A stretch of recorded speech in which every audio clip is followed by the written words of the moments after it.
Hello and welcome. My name is Adrian Zaka, CEO of the British Society of Pharmacy Sleep Services. I'm delighted and honoured today to introduce you to Professor Adrian Williams, and he's going to talk today about the 3 sleep issues that he believes exist. Yeah, fine, Adrian, thank you. It's actually very nice to be able to talk to you like this about something that I'm very enthusiastic about. So perhaps the first thing to say is that when somebody is hugely enthusiastic, maybe take with some of it with a pinch of salt.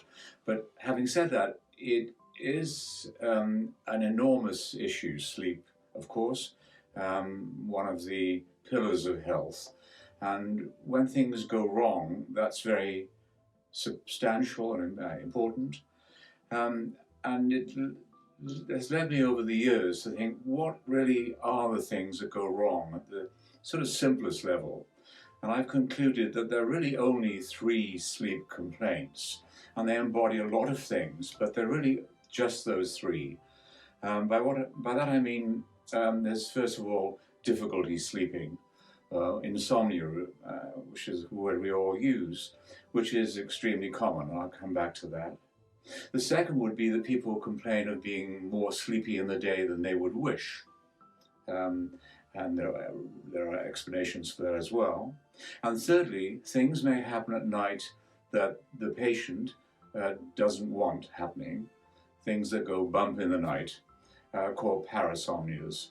So the 3 issues are, again, insomnia, hypersomnia, or a parasomnia. So if someone presents to me, to make it easy for myself, I generally pressure them into what is the actual main problem. And there almost always is a main problem, one of those 3 issues, even though there be some overlap. So let me then delve into the insomnia side of things. Now this, as I've indicated, is the commonest sleep complaint in society. The usual number mentioned is 30% of the population at some point in the year have some difficulty. And that might be a difficulty getting to sleep or staying asleep, or perhaps sleep not being refreshing.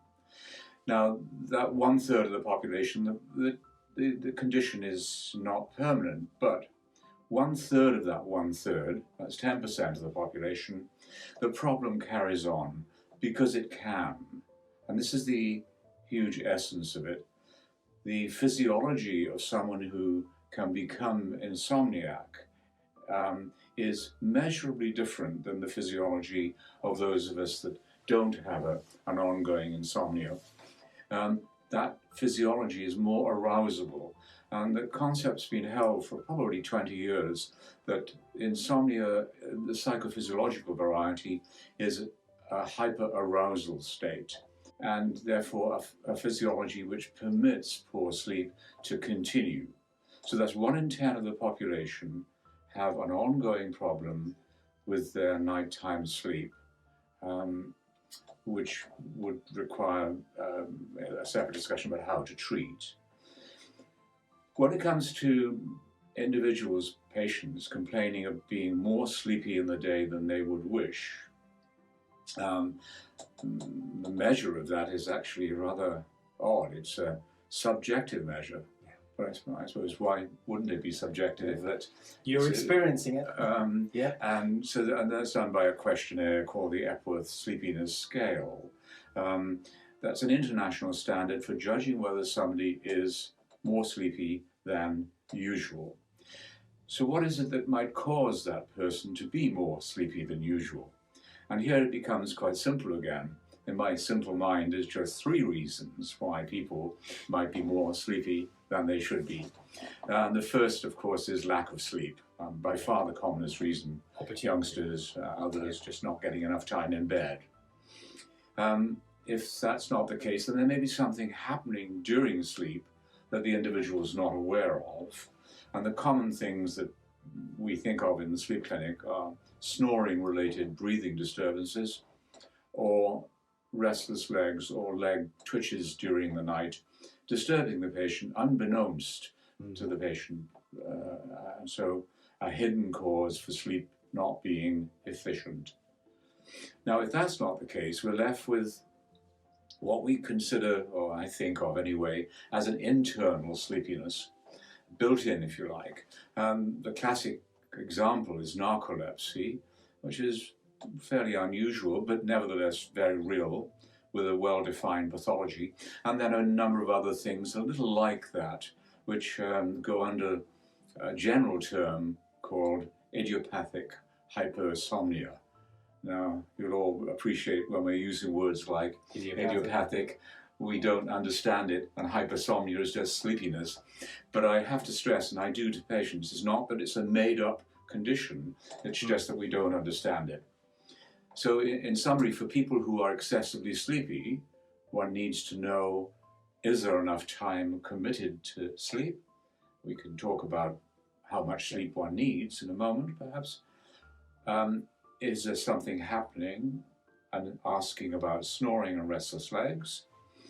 And if those aren't the case, asking questions which relate to the internal conditions, other things that might be going on, dreaming related or something called cataplexy, but specific questions. So it's quite often possible in the history to determine why somebody is more sleepy than they should be. So that's the second complaint that somebody might have. The third would be the parasomnia. So something happening at night that the patient doesn't want. Now the list is exhaustive. It could include snoring as a sole complaint that someone doesn't want. Or their partners snoring. Ah, indeed. Giving rise to what a friend of mine in the States called John Shepherd called spousal arousal. Of the, Was it not in the way you want? Sort. Yes. But snoring could be considered a parasomnia, a bit unusual, but it could be. But the more usual things to think of are sleepwalking, sleep talking, sleep eating, sleep driving, sleep sex, acting out dreams. Yeah. And these sorts of things. Going back to that little short list of sleepwalking, sleep talking, sleep eating, sleep driving, sleep sex, when I use those words, I would often say to people, of course, that means that we don't really understand the problem. It's descriptive. They're real, but we don't really understand why they happen. So, to come back to my Sleep Medicine 101, 3 complaints, and each can be dissected out to be a little bit more precise in the end. And in a sense, most of it by history. The examination might be relevant at some point, but certainly in the beginning, getting a handle on those things can be done by talking through the elements. An informed conversation. Yes, indeed. Yeah. So, thank you, Adrian Williams. That was really good. Thank you. Yeah. There's a test at the end of this, by the way, and you're all expected to list those things. And you to pass or fail. Thank you very much. At this point, we'll wrap that part up. Thank you very much.